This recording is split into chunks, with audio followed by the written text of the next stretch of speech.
Japan's Prime Minister Yoshihiko Noda will arrive in Washington to meet with President Obama. This summit meeting is important for three reasons. First, this is the first Democratic Party of Japan leader to visit Washington. In 2009, Japan underwent a historic political transition, and a new party came into power. This new party, the Democratic Party of Japan, has had some difficulty in sustaining leadership in Japan. This is their third prime minister since 2009, but it is now a party that is well settled into government, and so this is an important moment for the prime minister to visit with President Obama. Second, the agenda for the meeting is also significant. President Obama has articulated a new Asia-Pacific strategy, a rebalancing of American interests and priorities back towards the Asia-Pacific region. Japan and the U.S. Japan alliance play a critical role in that strategy. On the agenda on Monday's discussions will be a number of issues. On the security side, we should expect the President and Prime Minister to talk about North Korea.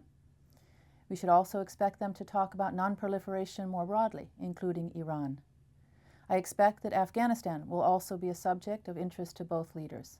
Japan plays a leading role in reconstruction assistance in Afghanistan, and the situation on the ground will be of increasing importance to both countries. Also on the security agenda, I expect that the two leaders will talk about the Asia-Pacific more broadly, multilateral efforts to sustain stability and security in the region, and I expect that they will outline their efforts individually to support capacity building initiatives by ASEAN and by other countries in Southeast Asia.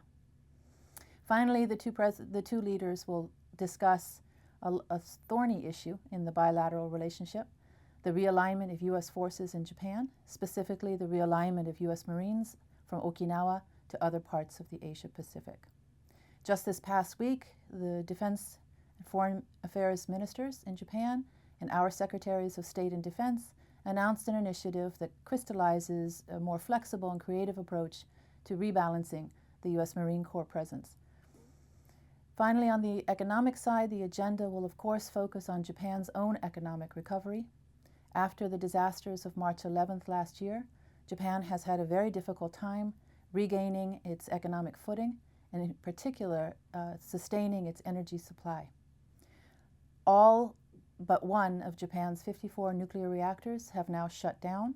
The public is very concerned about safety, nuclear safety regulations and oversight in Japan, and the Prime Minister is working very hard to restore public confidence in the nuclear sector.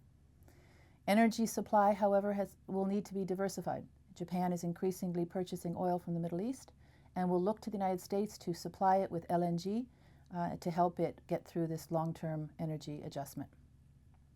Finally, the last issue that will be very important for both leaders is the domestic political context for both of them. Prime Minister Noda continues to fight at home to sustain DPJ leadership. He has taken on a consumption tax issue, which will help alleviate some of Japan's fiscal difficulties, but it's a very contentious issue within Japan. He has opposition within his own party, and he has considerable resistance from the leading opposition party, the former ruling party, the Liberal Democratic Party. Mr. Noda is not the only one, however, who faces political transitions this year. The president is preparing for the 2012 elections, and there are many in Asia, including in Tokyo, who are looking to the Obama administration's commitment to Asia and wondering whether or not this year will be a year of Asia policy initiatives, or where it will be a year where the United States will also be increasingly looking inward to its own domestic politics. In short, this will be a very important visit for the two leaders. It will be a very important opportunity to articulate the importance and the future goals of the U.S. Japan alliance, but it'll also be one for the two leaders to understand the context within which they are both trying to lead the alliance forward.